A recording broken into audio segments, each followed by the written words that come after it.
Hello friends, welcome back to Anvesha Raj channel. आज हम लोग पढ़ेंगे आप हुदरी। ठीक है, ये आत्मकथा रमणिका गुप्ता द्वारा रचित है। ठीक है, तो ये जो टॉपिक है ये हमारे सिलेबस में लगा हुआ है, तो आज हम लोग इसको पूरे डिटेल से पढ़ेंगे। ठीक है, चलिए आइए पढ़ना स्टार्ट करते हैं। देखिए, सबसे पहले हम लोग जानते हैं इसका प्रकाशन वर्ष। ठीक है, तो इसका प्रकाशन 2015 ईस्वी में हुआ। ठीक है, अगर हम विधा देखेंगे तो ये आत्मकथा विधा है। ठीक है, फिर रमणिका जी ने ये जो आत्मकथा है, ठीक है, तो इसको दो दो भागों में लिखा है। ठीक है, तो पहला भाग हादसे और दूसरा आप हुदरी। ठीक है, और आप हुदरी, ठीक है, ये भी इसका भी दो भाग में है। ठीक है, मतलब आप हुदरी का भी दो भाग किया गया है। ठीक है, तो देखिए आप हुदरी दो भागों में लिखा गया है। ठीक है, पहले भाग में 87 शीर्षक है। ठीक है, और दूसरे भाग में 35 शीर्षक है। अब देखिए, जैसे भी हम लोग मतलब बुक ओपन करेंगे, ठीक है, ये लाइन हमको मिलेगा। ठीक है, तो देखिए काफी इंपॉर्टेंट लाइन है। ठीक है, हो सकता है इससे भी पूछा जाए। तो देखिए यहाँ पे उन स्त्रियों के हट को जिसने उन्हें आफूदरी बनाया, उनके उस फैसले को जिसने अपनी राह खुद चुनी। ठीक है, काफी इंपॉर्टेंट है ये लाइन। ठीक है, कि जिसने अपनी राह खुद चुनी, उसके उस हौसले को जिसने जोखिम उठाया पर कभी हारा नहीं। ठीक है, तो लेखिका कहती है कि बहुत सारा मतलब जोखिम उठाया लेकिन कभी भी हारा नहीं, और मैंने अपनी राह खुद चुनी। अब हम लोग भूमिका देखते हैं। ठीक है, ये जो भूमिका है ये रमणिका गुप्ता जी ने खुद ही लिखा है। ठीक है, और ये जो भूमिका का शीर्षक है सच बोलना क्यों जरूरी है। ठीक है, इस नाम से लिखा गया है। ठीक है, तो चलिए हम लोग भूमिका पढ़ते हैं। ठीक है, क्योंकि भूमिका से काफी ज्यादा प्रश्न आते हैं, तो हम लोग भूमिका पढ़ते हैं। ठीक है, तो देखिए लेखिका लिखती है कि मैं रमना हूं, मेरे कई रूप हैं जिससे आप मेरी इस कथा यात्रा में रूबरू होइएगा। ठीक है, मैं बुरी लड़की होने का दर्द भी झेला है, हालांकि मैं मानती हूँ कि मैं बुरी नहीं हूँ, पर मैं कौन होती हूँ यह जजमेंट सुनाने वाली। ठीक है, पढ़िए ना आगे, बताइएगा मुझे, क्या मैं बुरी थी, क्या मैं बुरी हूँ, मैं क्या हूँ, ये मैं आपके मुंह से सुनना चाहती हूँ। चलिए चलिए आत्मकथा के साथ चले। ठीक है, तो लेखिका कहती है कि मैं क्या बुरी हूँ, ठीक है, ये आप ही बतलाइए। ठीक है, फिर देखिए आगे लेखिका लिखती है। ठीक है, देखिए ये काफी इंपॉर्टेंट है। ठीक है, पूछा जा सकता है। तो देखिए लेखिका कहती है कि हाँ, मैं रमना हूँ, मुझे बदलाव प्रिय है, हालांकि मैं अब भी भीतर से कहीं रमना ही हूँ। ठीक है, वही रमना, कहीं अकेली खेलती, कहीं अकेली दौड़ती, कहीं अकेली डरती, कहीं अकेली झगड़ती और बिसुरती हुई या भीड़ में जूझती हुई, बहस करती, तर्क रखती, एक दुबली पतली मरियल सी सीधी साधी भोंदू सी लड़की। ठीक है, आगे लेखिका कहती है कि इस मुकाम पर मुझे उस रमना ने ही पहुंचाया है जो जिद्दी, बुरी या खराब अथवा बुद्धू कहलाने पर भी हंस या मुस्कुरा देती थी। ठीक है, पर अपनी बात पर अड़ी रहती थी। ठीक है, तो जो हाईलाइट किया गया है, ठीक है, काफी इंपॉर्टेंट है। ठीक है, हो सकता है यहाँ से प्रश्न पूछे जाए। ठीक है, फिर आगे देखिए लेखिका कहती है कि मैं सफल हुई या नहीं यह मेरे लिए महत्वपूर्ण नहीं है। ठीक है, मैंने निष्ठापूर्वक प्रयास किया, मेरे लिए यही महत्व रखता है। ठीक है, तो देखिए कितनी अच्छी बात लेखिका ने कहा है। ठीक है, कि मैं सफल हुई या नहीं, ठीक है, ये महत्वपूर्ण बात नहीं है। ठीक है, बल्कि मैंने जो निष्ठापूर्वक प्रयास किया, ठीक है, ये मेरे लिए महत्व रखता है। कसौटियां शाश्वत नहीं होती, यही मेरा तर्क था। ठीक है, यही मेरी मान्यता थी। एक और थी मेरे अंतर की मैं। ठीक है, लेखिका बोलती है कि एक और मेरा मेरा मतलब अंतर्मन, ठीक है। तो मेरी अंतर्मन की मैं, और दूसरी थी मेरा बाह्य मैं, ठीक है। मेरी बाह्य मैं, मेरा बाह्य रूप वाचाल, हमेशा बहस करता, तर्क करता, हंसता, मजाक करता, किसी भी हद तक जाने को तैयार, ठीक है। वह ना राजकुमार का इंतजार करता, ठीक है, ना शहजादे या नाइट का इंतजार करता, ठीक है, बल्कि खुद खुद बचाने वाले की भूमिका अदा करने के लिए सदैव तत्पर और संकल्पित, ठीक है। तो काफी इंपॉर्टेंट लाइन है। फिर आगे देखिए, लेखिका लिखती है कि मनुष्य पैदा होते ही घृणा नहीं करता, ठीक है, प्रेम करना जरूर प्रेम करता जरूर है, ठीक है, समाज उसे घृणा करना सिखलाती है, ठीक है। फिर देखिए आगे लेखिका कहती है कि जीने के लिए दोनों की दरकार है। विश्वास खो जाने का अर्थ है जीने का अर्थ खो देना, यानी मृत्यु, ठीक है। काफी इंपॉर्टेंट लाइन है, ठीक है, पूछा जा सकता है, ठीक है। आगे देखिए, तर्कहीन हो जाने का अर्थ है जीवन जीना छोड़ देना, ठीक है, अर्थात जीवन लाश बन जाना। तर्क शंकाओं का समाधान करके विश्वास पैदा करता है, तो विश्वास उम्मीद को जन्म देता है, ठीक है। मैंने उम्मीद कभी नहीं छोड़ी, ठीक है, काफी इंपॉर्टेंट है। लेखिका लिखती है कि मैंने उम्मीद कभी नहीं छोड़ी, ठीक है। फिर आगे देखिए, सच कहने की हिम्मत और कुव्वत, ठीक है, सच कहने की हिम्मत और कुव्वत। सच जितना कटु होता है उतना ही बड़ा होता है, जितना बड़ा सच होता है उतनी लंबी और प्रभावकारी उसकी अनुगूंज होती है, ठीक है, काफी इंपॉर्टेंट लाइन है। फिर देखिए आगे लेखिका कहती है, प्रायः स्त्रियों को हथियार या औजार की तरह पुरुष उपयोग करता है। लड़कियों का सच है पहले सह लेना, ठीक है, लड़कियों का सच है, लेखिका लिखती है कि लड़कियों का सच है कि पहले सह लेना फिर प्रतिवाद करना, ठीक है। दूसरा सच जो लड़कियां आमतौर पर जीती है वह है सुचिता के हनन का खतरा और उससे उपजा अपराध बोध, ठीक है, काफी इंपॉर्टेंट लाइन है। आगे देखिए, सुचिता के इस पाखंड को तोड़ने की पहल स्वयं स्त्री को ही करनी होगी, ठीक है। तो लेखिका कहती है कि सुचिता के इस पाखंड को तोड़ने की सबसे पहले पहल स्त्री को ही करनी होगी।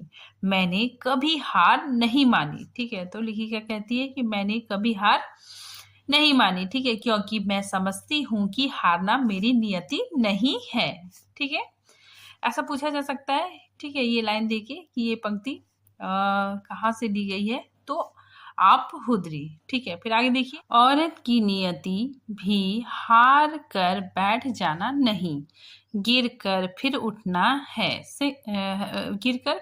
है, संघर्ष करते हुए आगे बढ़ना है, ठीक है। आगे लेखिका कहती है, मेरा विद्रोह स्वभाव मुझे राजनीति की तरफ ले गया, ठीक है। तो लेखिका कहती है कि मेरा जो विद्रोही स्वभाव है, ठीक है, वो मुझे राजनीति की तरफ ले गया, ठीक है, ताकि मैं व्यवस्था के खिलाफ लड़ सकूं, उसे बदल सकूं। वही संवेदना से ओतप्रोत मेरा मन मुझे ले गया सृजनात्मक कार्यक्रम और साहित्य की ओर, ठीक है, साहित्य की ओर की कुछ रच दूं, कुछ सिरज दूं, ठीक है। तो देखिए यहाँ पे लेखिका कहती है कि जो मेरा विद्रोही स्वभाव है, ठीक है, तो इस वजह से मैं राजनीतिक में चली गई, ठीक है, राजनीतिक की तरफ चली गई, ठीक है, ताकि व्यवस्था के खिलाफ लड़ सकूं, ठीक है, उसे बदल सकूं। वही मेरा संवेदना से ओतप्रोत जो मेरा मन है, ठीक है, वो मुझे साहित्य की ओर ले गया, ठीक है, साहित्य की ओर कुछ रच दूं, कुछ सिरच दूं, ठीक है। आगे देखिए, ये जो कथन है ये रामविलास शर्मा जी का है, ठीक है। लेखिका रामविलास शर्मा जी से जाके मिलती है, ठीक है, मतलब स्टार्टिंग में लेखिका कविताएं लिखती है, ठीक है, उसके बाद फिर लेखिका रामविलास शर्मा से मिलती है, ठीक है, और रामविलास शर्मा जी उन्हें गद्य, ठीक है, गद्य में मतलब कहानियां, उपन्यास, ये सब लिखने का सलाह देते हैं, ठीक है। उसके बाद से लेखिका फिर गद्य लेखन करने लगती है, ठीक है। तो देखिए ये कथन रामविलास शर्मा का है, ठीक है। तो देखिए उन्होंने कहा मतलब रामविलास शर्मा ने कहा, कविता लिखती हो लिखती रहो, लेकिन तुम अपने अनुभव कहानियों में दर्ज करो, भले वर्णनात्मक ही लिखो। यह बहुत महत्वपूर्ण होगा, वह दस्तावेज होगा, इतिहास होगा इस युग का, यह शोध के लिए कच्चा माल भी बनेगा, ठीक है। तो ये कथन रामविलास शर्मा जी ने कहा था, ठीक है। आगे उन्होंने मुझे, ठीक है, उन्होंने मतलब रामविलास शर्मा जी ने, ठीक है।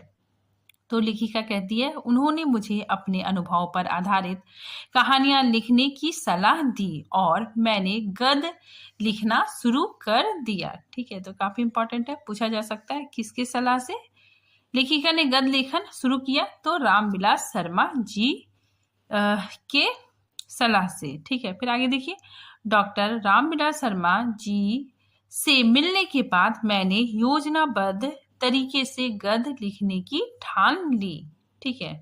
फिर आगे लेखिका बताती है कि मैं अपनी सोच में ही ना जाने कितने ग्रंथ रोज लिख लेती हूँ।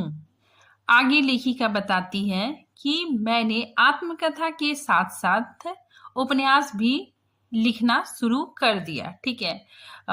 उनकी प्रेरणा से मैंने सीता और मौसी 2 उपन्यास लिखे, ठीक है। तो काफी इंपॉर्टेंट है, पूछा जा सकता है सीता और मौसी किसके उपन्यास है, तो रमणिका गुप्ता, ठीक है। तो देखिए सीता और मौसी 2 उपन्यास लिखे जो जंगल और कोयला खदान की आदिवासी महिलाओं के संघर्ष पर केंद्रित है, ठीक है, काफी इंपॉर्टेंट है।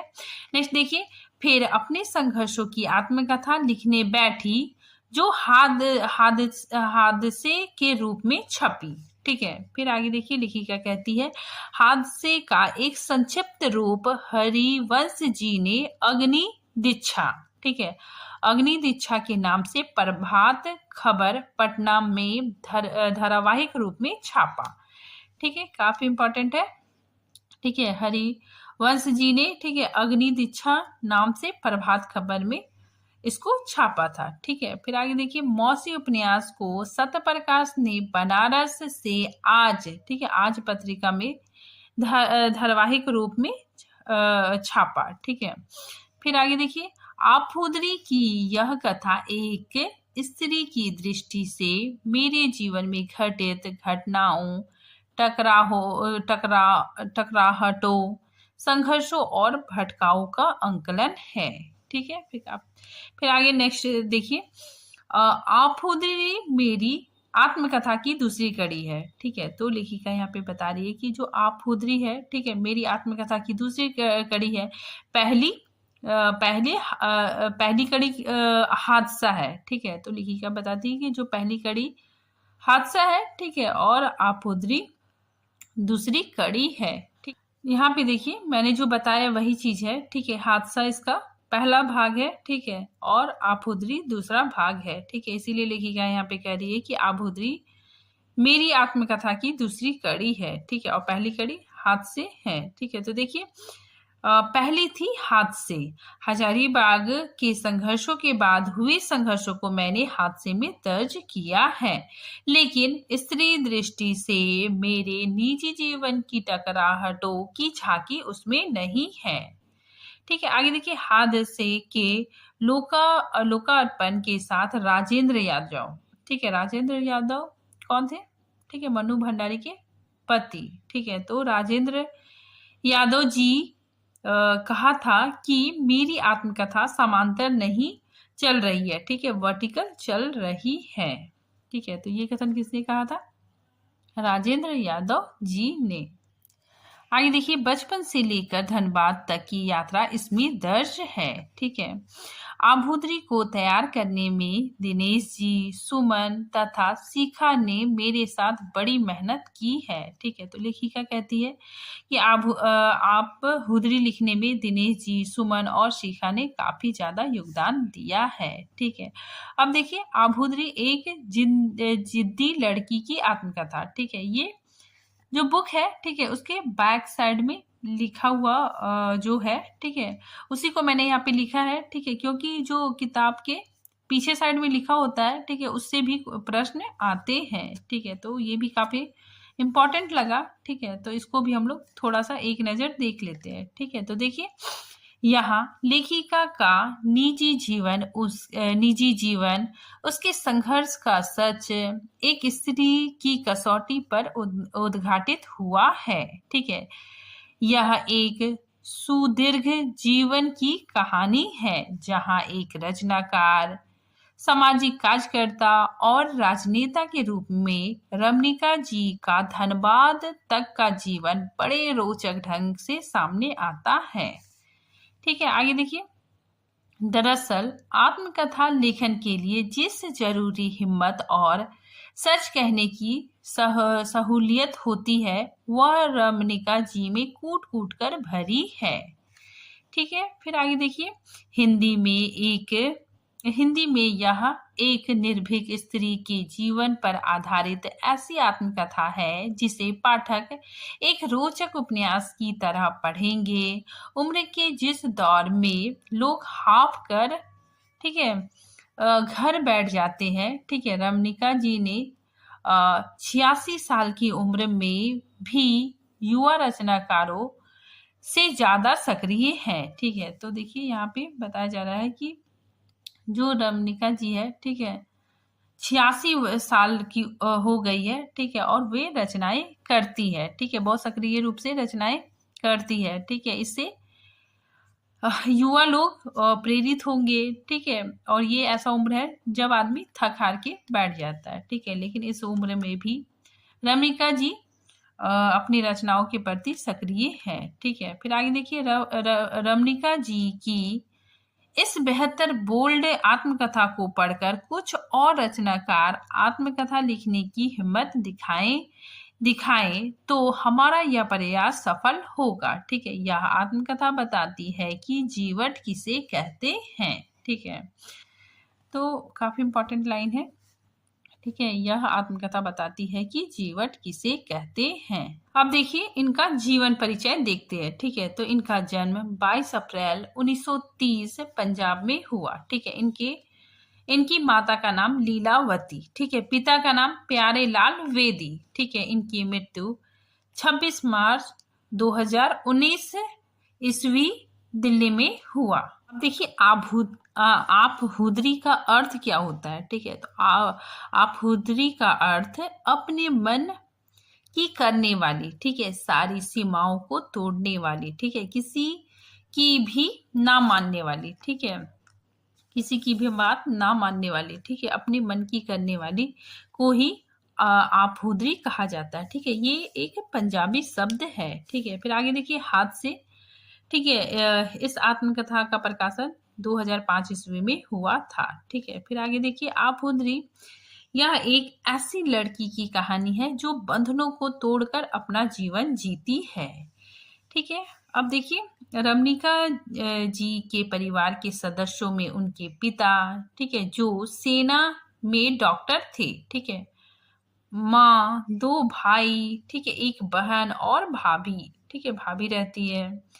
ठीक है, साथ ही साथ दादी भी है। ठीक है, तो इनके परिवार में इतने सारे लोग हैं। ठीक है, पति देव प्रकाश गुप्ता, ठीक है, जिससे प्रेम विवाह किया। ठीक है, तमाम विरोधों के बावजूद, ठीक है, लेखिका ने विजातीय विवाह किया। ठीक है, क्योंकि वो जिद्दी लड़की थी। ठीक है, 3 बच्चे भी हुए। ठीक है, लेकिन शक और ईर्ष्या की वजह से विवाह विच्छेद यानी तलाक हो गया। ठीक है, तो लेखिका ने विजातीय विवाह किया था। ठीक है, देव प्रकाश गुप्ता के साथ। ठीक है, लेकिन इनका विवाह सफल नहीं हुआ। ठीक है, कुछ दिनों के बाद इनका तलाक हो जाता है। ठीक है, फिर आगे देखिए आभूद्री एक जिद्दी लड़की की आत्मकथा में लेखिका का अंत संघर्ष है। ठीक है, वह संघर्ष है अपने ही परिवार के लोगों, अपने परिवेश, अपने रूढ़िगत विचारों, दकियानुसी ख्यालों के साथ और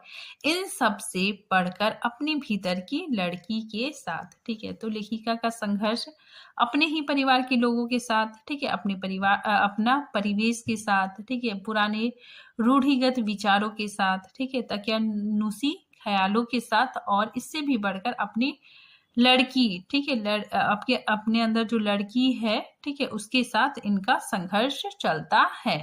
अब देखिए आपहुदरी, ठीक है, आपहुदरी पंजाब भाषा का शब्द है, ठीक है, जिसका अर्थ होता है स्वेच्छाचारी। ठीक है, अब आगे देखिए रमणिका गुप्ता ने आपहुदरी में निम्न बातों का उल्लेख किया है। ठीक है, पहला, यौन संबंधों की खुली दास्तान, ठीक है, बाल यौवन शोषण, रिश्तों की सत्यता, सामंती सोच का प्रभाव, आर्य समाज का प्रभाव, मनोविज्ञान की समझ, ठीक है, रिश्तों की सच्चाई, कुप्रथाओं एवं स्त्रियों की स्थिति, छुआछूत, जाति प्रथा एवं अंधविश्वास। ठीक है, तो इन सब चीजों का उल्लेख लेखिका ने आपहुदरी में किया है। ठीक है, आइए हम लोग एक एक करके पढ़ते हैं। ठीक है, सबसे पहले यौन संबंधों की खुली दास्तान। ठीक है, तो यहाँ पे देखिए लेखिका सिगमंड फ्राइड के विचारों से प्रभावित थी। ठीक है, तो देखिए सिगमंड फ्राइड के विचारों से प्रभावित रमणिका गुप्ता आपहुदरी में कहती है कि कभी कभी मैं स्वयं अपने शरीर में होते बदलाव को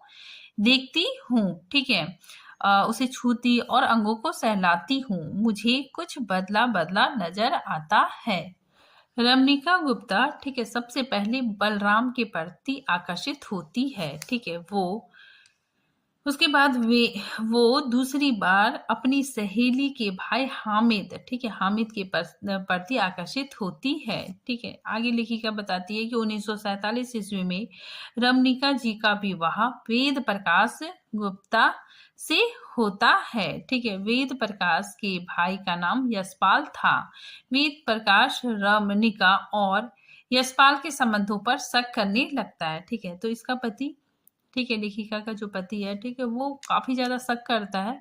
तो लेखिका वही बताती है कि वेद प्रकाश रमणिका और यशपाल के संबंधों पर शक करने लगता है। ठीक है, रमणिका का ये कथन है कि यशपाल तो मुझे बच्चे जैसा नजर आता है। ठीक है, मेरे सामने उसके व्यक्तित्व का कोई भी ऐसा अंग नहीं था जो मेरे अनुरूप या समकक्ष हो। ठीक है, मैं फूट फूट कर रोई थी उस दिन।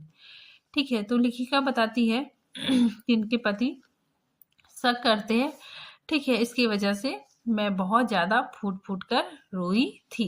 ठीक है, आगे देखिए लेखिका कहती है कि मैं जितना भी वफादार रहूं, प्रकाश तो मुझ पर शक करेगा ही। ठीक है, क्या मतलब है इस निष्फल बेमतलब वफादारी का? जब वफादार होने पर भी शक की नजरों से देखा जाना है, फिर शक को ही सच होने दो।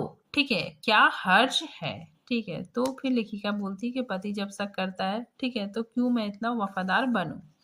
ठीक है, आगे देखिए फिर लेखिका, ठीक है, लेखिका का मन उब जाता है। फिर नृत्य शिक्षक बलजीत, ठीक है, बलजीत की तरफ आकर्षित होने लगती है। नेक्स्ट देखिए बाल यौवन शोषण। ठीक है, तो यहाँ पे लेखिका अपने जब वो छोटी थी, ठीक है, उस वक्त उनके साथ जो बाल यौवन शोषण हुआ था, ठीक है, उसका जिक्र करती है कि एक नौकर और एक शिक्षक के अश्लील हरकतों का जिक्र लेखिका ने किया है। ठीक है, जो मास्टर है, ठीक है, वो बलराम के प्रेम पत्र को प्राप्त कर लेता है। ठीक है, तो जो मास्टर है, ठीक है, वो बलराम के प्रेम पत्र को प्राप्त कर लेता है। ठीक है, वो मास्टर बार बार लेखिका को धमकी देने लगता है, ठीक है, कि ये प्रेम पत्र उसके माता पिता को दिखा देगा और इसी धमकी के बहाने वह अश्लील हरकतें करता रहता है। देखिए रिश्तों की सत्यता। ठीक है, पारिवारिक रिश्तों पर सवाल उठाया गया है। ठीक है, संतरा नाम की एक हरियावनी लड़की, ठीक है, और अन्य स्त्रियों के साथ पिता के अनैतिक संबंधों का जिक्र लेखिका ने किया है। ठीक है, साथ ही नाना और मौसी के अनैतिक संबंधों का भी उन्होंने जिक्र किया है। ठीक है, नेक्स्ट देखिए, सामंती सोच का प्रभाव। ठीक है, तो सामंती सोच का प्रभाव वीरता, शौर्य, मान सम्मान सब सामंती गुण है। ठीक है, और इसके साथ जुड़े अभिमान, गुस्सा, बर्बरता, शोषण और अपने को सर्वश्रेष्ठ समझने की ग्रंथि, ठीक है, आदि का वर्णन किया गया है। ठीक है, फिर देखिए आर्य समाज का प्रभाव। इनके परिवार पर आर्य समाज का प्रभाव था। ठीक है, यद्यपि उनका परिवार हिंदू रीति रिवाज और कर्म कांड को भी निभाता था। ठीक है, जो दादी थी वो हिंदू रीति रिवाज के सारे कर्म कांड को करती थी। ठीक है, यहाँ तक कि लेखिका ने खुद ही कहा है कि मैं हनुमान चालीसा का पाठ करती थी। ठीक है, लेकिन सत्यार्थ प्रकाश पढ़ने के बाद, ठीक है, लेखिका का पूजा पाठ छूट जाता है। ठीक है, तो लेखिका वही कहती है कि सत्यार्थ प्रकाश पढ़ती है और पूजा पाठ करना छोड़ देती है। ठीक है, और जो मास्टर है, ठीक है, वो भी आर्य समाजी था। ठीक है, जिसने लेखिका का बचपन में यौन शोषण किया था। ठीक है, फिर आगे देखिए, आर्य समाज के प्रभाव से क्या क्या फर्क पड़ा। ठीक है, तो आर्य समाज के प्रभाव से उनके घर में क्या क्या फर्क पड़ा। पर्दा प्रथा समाप्त हो गया। ठीक है, महिलाओं को शिक्षा का अधिकार प्राप्त हुआ। ठीक है, तो इनके घर में आर्य समाज का प्रभाव था। ठीक है, इसी वजह से लेखिका इतना पढ़ सकी। घर में रविवार को हवन होता था। ठीक है, आगे देखिए रियासतों की सच्चाई। ठीक है, किसी वैश्या को, ठीक है, रखनी या रखेल बनाना बड़े लोगों की संस्कृति थी। ठीक है, तो देखिए यहाँ पे लेखिका बताती है कि जो सामंती परिवार है, ठीक है, जो बड़े लोग हैं, ठीक है, उन्हें मतलब वैश्या और रखेल बनाने की जो संस्कृति बड़े लोगों में थी। महाराजा भूपेंद्र की 360 पत्नियां थी। ठीक है, आखिरी की 2 रानियां क्रमशः 11 और 16 वर्ष की थी। ठीक है, तो यहाँ पे लेखिका बताई है कि जो भूपेंद्र राजा थे, ठीक है, उनकी 360 पत्नियां थी। ठीक है, और अंतिम, ठीक है, जब राजा मरने वाले थे, ठीक है, उसके कुछ माह पहले 2 रानियां आई थी। ठीक है, एक 11 साल की थी और एक 16 साल की थी। ठीक है, आगे देखिए कुप्रथाओं एवं स्त्रियों की स्थिति। ठीक है, यह केवल एक महिला की आत्मकथा नहीं बल्कि समाज में फैली कुप्रथाओं का एक आईना है। ठीक है, फिर आगे लेखिका कुड़ी मार प्रथा की भी चर्चा करती है। ठीक है, तो देखिए पंजाब में कुड़ी मार प्रथा चलता था। ठीक है, कुड़ी मार प्रथा क्या होता है, लड़कियों को जन्म के समय ही मार दिया जाता था। ठीक है, वेदी वंश, लेखिका का जो वंश है, ठीक है, वो वेदी वंश है। ठीक है, तो वेदी वंश में ही कुड़ी मार प्रथा का आरंभ हुआ था। ठीक है, तो यहाँ पे लेखिका बताती है कि वेदी वंश में क्या होता है। देखिए कि एक तरफ जहाँ गुरु परिवार, ठीक है, वेदी वंश गुरु परिवार होता है। ठीक है, तो एक तरफ जहाँ गुरु परिवार और सिख जीवन दर्शन, ठीक है, सिख जीवन दर्शन जीवन शैली का शिरोमणि था, वहीं बेटियों के मामले में वह कुड़ी मार कहा जाता था। ठीक है, कुड़ी मार प्रथा का वर्णन लेखिका ने किया है। ठीक है, तो देखिए वेदी वंश में कैसे कुड़ी मार प्रथा था, ठीक है, उसी चीज का यहाँ पे वर्णन है कि गुरु परिवार जो होता था, ठीक है, इस वंश की बेटियां गुरु परिवार की बेटियां होती थी। ठीक है, कोई भी इस वंश की बेटियों को ब्याह कर अपने घर नहीं लाना चाहता था। ठीक है, क्योंकि उन बेटियों से घर का काम करवाना, ठीक है, बर्तन मलाना, ठीक है, बर्तन धुलवाना, पाँव दबाना, ठीक है, पाँव दबवाना, पैर छूना, ये सब काम गुरु बेटियों से नहीं किया जाता था। ठीक है, गुरु बेटियों के लिए मनाही थी। ठीक है, लेकिन जब वो घर में बहू बन के आएगी, ठीक है, और ये सब काम करेगी, तो इससे क्या होगा, ये सब काम करवाने से पाप लगेगा। ठीक है, और इसी वजह से इस मतलब गुरु बेटियों से कोई विवाह करना नहीं चाहता था। ठीक है, फिर आगे देखिए इस वंश में पैदा हुई बेटियों के ब्याह की विवाह की परेशानियों से बेटी का रिश्ता करके जिल्लत उठाने से अच्छा उन्हें मार डालने में ही परिवार के लिए सरल रास्ता था। ठीक है, तो बेटियों का विवाह में बहुत ज्यादा परेशानियां होती थी। ठीक है, इसके वजह से, ठीक है, उन्हें मतलब पैदा होते ही मार दिया जाता था।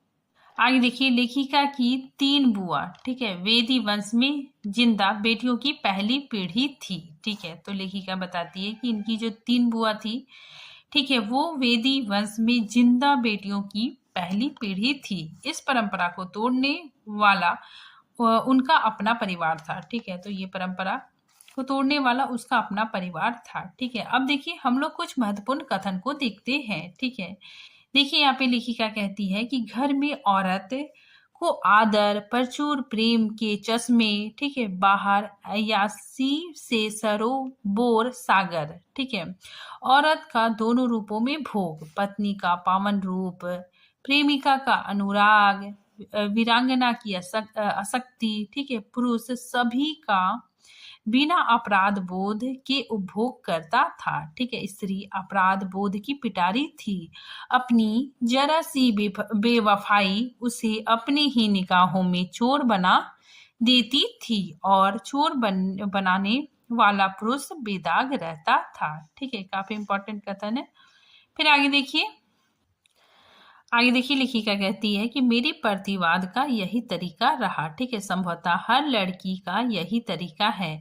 यह तो समझ आ रहा है कि वह सब क्या था जिसने बचपन में ही मेरे भीतर भय, असुरक्षा और भीरुता के बीज बोने की कोशिश की।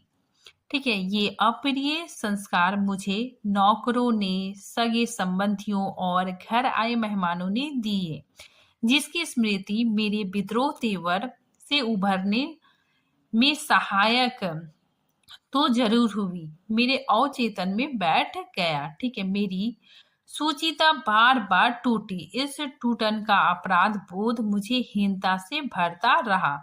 मुझे बहुत बाद में, ठीक है, बहुत बाद में जाकर मैं इससे उबर पाई। ठीक है, तो यहाँ पे लेखिका बताती है कि जब वो छोटी थी, ठीक है, तो वो ज्यादा सुंदर नहीं थी। ठीक है, इसी वजह से उसकी मतलब तुलना की जाती थी। ठीक है, कि उसकी जो छोटी बहन है, ठीक है, वो बहुत सुंदर थी। ठीक है, इसी वजह से उसके अंदर हीनता भावना आने लगा। ठीक है, फिर आगे देखिए, लेखिका कहती है कि सुचिता का बोध तो मेरे मन में बचपन से ही भर दिया गया था, जबकि मेरी यह सुचिता कभी सुरक्षित ही नहीं रही। आगे देखिए, ये कथन काफी इंपॉर्टेंट है, पूछा जा सकता है। ठीक है, तो लेखिका कहती है कि मुझे सुचिता की व्यर्थता का भान तो बहुत पहले हो चुका था। ठीक है, लेकिन ग्रंथि से मैं बहुत बाद में उभरी। सुचिता भंग होने का 10 अपराध बनकर जीवन भर कसकता है और इसी के कारण औरत जन्मांतर तक अपराधनी, बेवफा, विश्वासघातनी और छिनाल कहलाती है। अगर औरत इसकी निरर्थकता पहले ही समझ जाए तो शायद हीन ग्रंथि से ग्रसित होने से बच सकती है। ठीक है, सुचिता का टूटना उसे अपने ही नजरों में गिराता है, जबकि पुरुष सेखी बघाड़ता है। ठीक है, इसी दोहरे मापदंड को तोड़कर स्त्री मुक्त हो सकती है। सुचिता के इस पाखंड को तोड़ने की पहल स्वयं स्त्री को ही करनी होगी। ठीक है, काफी इंपॉर्टेंट लाइन है। आगे देखिए, लेखिका कहती है, ठीक है, जब इसकी शादी हो जाती है, ठीक है, ये ससुराल चली जाती है। ठीक है, वहां पे सब से मतलब इन्हें, लेखिका को पर्दा लगाने का, मतलब पर्दा करने को कहती है। तो लेखिका कहती है कि मैं ना तो पर्दा करूंगी, ना किसी का जुल्म सहूंगी। मैं सबको आदर दूंगी, पर मेरा भी आदर हो। पर्दा और छूत छात या घर वालों के सामने तुमसे अलग रहना, ये तो मुझसे ना होगा। ठीक है, तो ये वाक्य लेखिका अपने पति से कहती है। ठीक है, जब वो शादी होके अपने ससुराल जाती है। ठीक है, तो उसी वक्त लेखिका कहती है। आगे देखिए, ये भी काफी इंपॉर्टेंट कथन है। लेखिका कहती है कि नदी को ना पत्थर बांध सकते हैं, ना बांध नदी तब तक नहीं रुकती जब तक उसका पानी का स्रोत खत्म नहीं हो जाता। मैंने अपने भीतर की स्त्री के स्रोत को कभी खत्म नहीं होने दिया। ठीक है, चूंकि मैं उसे नदी मानती हूँ जिसमें सब अपनी गंदगी धोकर चले जाते हैं, पर वह सतत स्वच्छ आबाद गति से बहती रहती है। फिर भला मेरी स्त्री कैसे उन रूढ़ियों या बंधनों से बंधकर खुद को गंदला होने देती, ठीक है, जिन्हें मैंने हमेशा नकारा और तोड़ा है। आगे देखिए, रमणिका जी 1977 में मुंडा की विधायिका बनी। ठीक है, तो रमणिका जी विधायक भी बनी। ठीक है, कई संघर्ष समिति संगठनों की अध्यक्ष रही। रमणिका फाउंडेशन की स्थापना की। ठीक है, तो इन्होंने रमणिका फाउंडेशन की स्थापना की। कोयला और मजदूरों व स्त्रियों के अधिकार के लिए लड़ाई लड़ती रही। ठीक है, आगे देखिए, आप हुदरी के अंत में लेखिका ने लिखा है कि मैं औरत के लिए स्वच्छंद शब्द को स्वतंत्र से बेहतर मानती हूँ। ठीक है, तो लेखिका कहती है कि मैं औरत के लिए स्वतंत्र से बेहतर शब्द स्वच्छंद को मानती हूँ। ठीक है, मैं स्वच्छंद होना श्रेयस्कर समझती हूँ। ठीक है, तो आज ये टॉपिक यहीं पे खत्म होता है। ठीक है, मिलते हैं नेक्स्ट टॉपिक के साथ, तब तक के लिए थैंक यू।